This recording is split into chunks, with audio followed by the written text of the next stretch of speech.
inside where it's leaking. You got a couple of things going on here. The reason why the tape didn't help you is because it's going to go behind it anyway.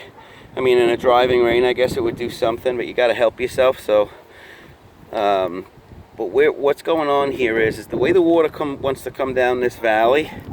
All right, it wants to come down that valley. It wants to end up at this gutter. For the most part, the gutter should never be attached to the roof. The water's going to go, some of it's going to go under the gutter, some of it's going into the gutter. The gutter is mainly to catch everything on this scape here, not this here. This is still going to swoop and go under the gutter. So what happened originally, I could see, is that one, he put a California Valley in here, which is, for lack of a better word, half-assing it. You know, the shingles should run right through this valley. These shingles should come over, crease, and go up this roof. And then this roof comes over and goes to the valley, and then you cut a nice straight line. When you look at it closely, you could see this is what's called a California Valley, where they lay the shingles down sideways down the valley first, long ways like this, and then they just come to it with the shingle and stop. See? This is a separate shingle, see?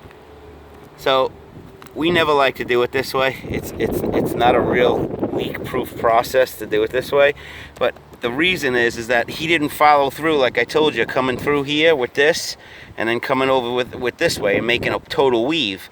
So when you lift this shingle up, okay, and you lift up his starter that he's got there, you know, the water has free reign to race underneath all of this stuff. You see that? And there's your mess. That's the mess where it's leaking in there, and there's no way you're going to stop that. The swooping water coming from the top is still going to get under there every single time, which means it's going to get, you know, right behind your tape here and everything else, and then still leak down into the same spot. So this needs to come apart and be done the right way. That's number one. Okay, the other thing is that when the tape, like you put the tape here and it ends right here, you know, it's steamed all great and good, but it's got to be under and over. Like if you put something here, it would have to be extend from here way up underneath them shingles, because if you lift this shingle up, the first thing you're going to see is a nail where it's flooding in anyway. It's still going to leak in that nail, and there shouldn't be a nail there in the first place. So that's the other part of it, all right, which is allowing the water to get in here.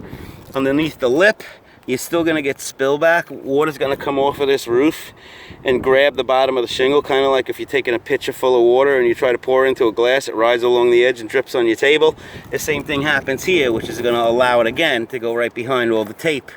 You know, sometimes a patch makes it worse, but in this case, like I said, you got to help yourself, and you know, it seems like you did a much better job than most, that's for sure, you know, on here. Now, when you follow this down, it's impossible for me to see what's going on under there because it's all taped up. I don't want to remove it until we can get here to do this properly. Same thing with here, like the tape came off the wall right there. That's going to catch everything that gets into it now. It's not going to be able to get out because it's taped on the bottom. So you don't want anything to get in and not be able to get out. That's another part. And then lastly is when he put this leader pipe in right here, for some reason or another, he decided to put a screw in the bottom of the leader pipe, fastening it to the roof, which is the worst thing in the world to do. So that screw is going to leak too, right there. There shouldn't be a screw holding this thing down. The water should be able to get from behind this leader pipe and keep going. Now, any water that gets behind that leader pipe goes right to the hole where that screw is. No good. You know, so I say everything that's painted up and taped up here with the Flex Seal stuff and all. This one, all the way up from here, all the way up to the valley and all the way up to that peak should be redone so the valley gets weaved properly. You have a good weave down on the starter course that goes into the valley right here. Replace all the flashing that's behind this gutter and come all the way down to this point here where you got fresh shingle again. All right, and that's what I would want to do for you.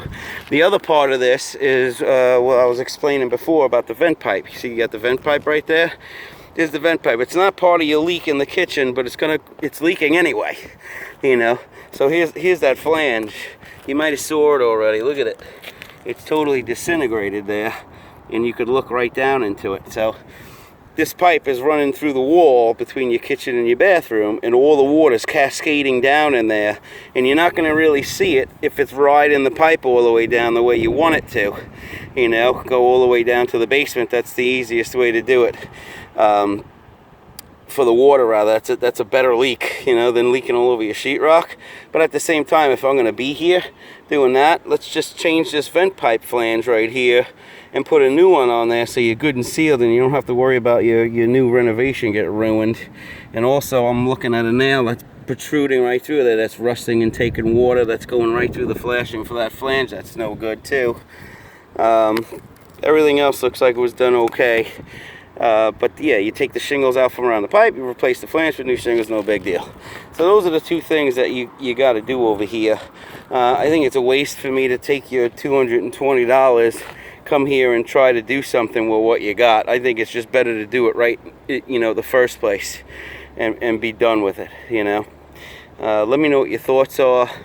After you see the video, I will email this to you. I will upload it onto YouTube and email it to you, and feel free to call me and discuss whatever you'd like to do. All right, I'll talk to you soon. Bye-bye.